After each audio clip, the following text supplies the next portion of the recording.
Bonjour, aujourd'hui je vous montre comment régler votre chaudière de Dietrich, la MCX. Pour commencer, je vous décris le tableau de bord de la chaudière. Alors tout à fait à droite, vous avez le manomètre. Alors dessus, c'est l'aiguille noire qu'il faut maintenir entre 1 et 2 bars. Mais je vous ai fait une vidéo sur le remplissage de cette chaudière. Je vous la mettrai en description. Vous avez ici l'écran de la chaudière et vous avez en dessous 4 boutons. Le premier bouton en partant de la droite, c'est le bouton Entrée. Vous avez après le plus, puis le moins, et à la fin, tout à fait à gauche, vous avez le bouton Reset. On va commencer par régler la température de l'eau de chauffage. Alors, appuyez une fois sur la touche Entrée. L'écran affiche P et 1 qui clignotent. Appuyez de nouveau sur la touche Entrée. Là, vous avez la température de chauffage qui s'affiche. Avec la touche plus et moins, réglez la valeur souhaitée. Puis, appuyez sur la touche Entrée pour valider votre choix. Puis, appuyez sur la touche Reset pour sortir du menu. Ici, j'ai réglé la température de l'eau de chauffage à 65, mais on peut la régler entre 20 et 85 degrés. Ensuite, on va régler la température de l'eau chaude. Appuyez sur la touche Entrée, P et 1 clignotent. Appuyez une fois sur la touche Plus. Maintenant, P et 2 clignotent. Appuyez sur la touche Entrée et l'écran affiche la température de l'eau chaude. Avec les touches plus et moins, réglez la valeur souhaitée.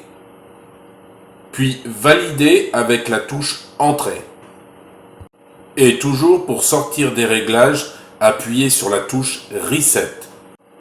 Ici, j'ai réglé la température d'eau chaude à 50 degrés pour éviter d'avoir trop de calcaire, mais on peut la régler entre 40 degrés et 65 degrés. Maintenant, je vous montre comment arrêter le chauffage central, par exemple pour l'été. Mais vous n'êtes pas obligé, si vous avez un thermostat d'ambiance, mettez-le sur hors-gel, la chaudière ne se mettra pas en route en chauffage. Pour arrêter le chauffage, appuyez sur la touche Entrée. P et 1 clignotent.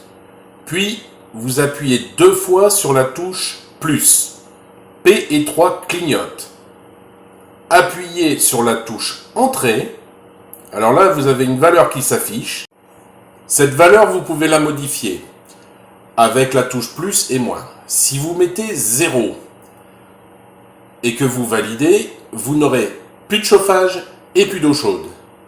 Si vous mettez 1, vous aurez le chauffage qui est activé et l'eau chaude qui est activée.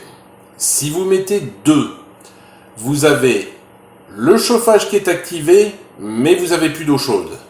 Si vous mettez 3, vous n'avez plus de chauffage, mais vous avez de l'eau chaude. Et c'est le numéro 3 qu'il faut mettre pour couper le chauffage. Vous validez avec la touche Entrée et vous appuyez sur la touche Reset pour sortir du menu. Pour remettre le chauffage, c'est exactement la même chose. Vous allez dans le programme P3 et au lieu de mettre 3, vous mettez 1.